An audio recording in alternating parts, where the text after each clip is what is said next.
Hi, this is Aaron of Square Thunder. You're watching episode number 16 of Fast Logo Friday. If you've watched before, you know what's up. Thanks for coming back.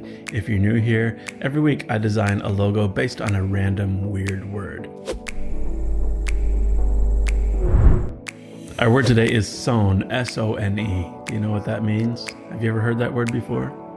Today I'm going to be designing a logo for a recording studio, and I'll be incorporating the word Sone into the design for that. The usual process here is I start off with sketching out some rough ideas on paper with a pencil, and then I take one of those concepts into Illustrator and refine it a little bit further there. And finally I show the logo in some design mockups just so we can see what it looks like in kind of a real world situation. It's important to show our logo designs in a final context so the client has a better idea of what it might look like in a real world situation.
Have you ever heard the word Sone before?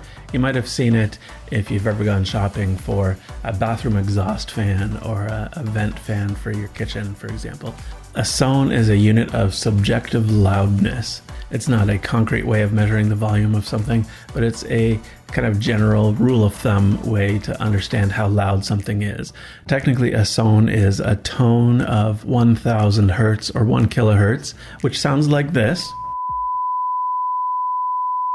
played at a volume level of 40 decibels above the listener's threshold of hearing. So each of us have a different threshold of hearing depending on how well we can hear and our age and all sorts of factors. So a Sone is not a specific number, and that's important to understand, especially if you're shopping for a fan and it says that this fan has a volume level of 4 Sones or 11 Sones or whatever. You just have to understand that one that's 1 Sone is a lot quieter than one that's 4 Sones. Every week on Fast Logo Friday, I design a logo based on a random weird word. Hopefully you've learned something through watching the design process, and hopefully you've learned a new word and what it means and where it comes from and how you might use it in your day-to-day life. Check back next Friday. We'll do another episode. If you want to get an alert for every time we upload something, make sure you subscribe to the channel, click the bell icon, and you'll get a notification. If you have a comment or feedback, I'd love to interact with you in the comment area down below here on YouTube. Thanks for watching. We'll see you next week right here on Fast Logo Friday with Square Thunder. Stay awesome.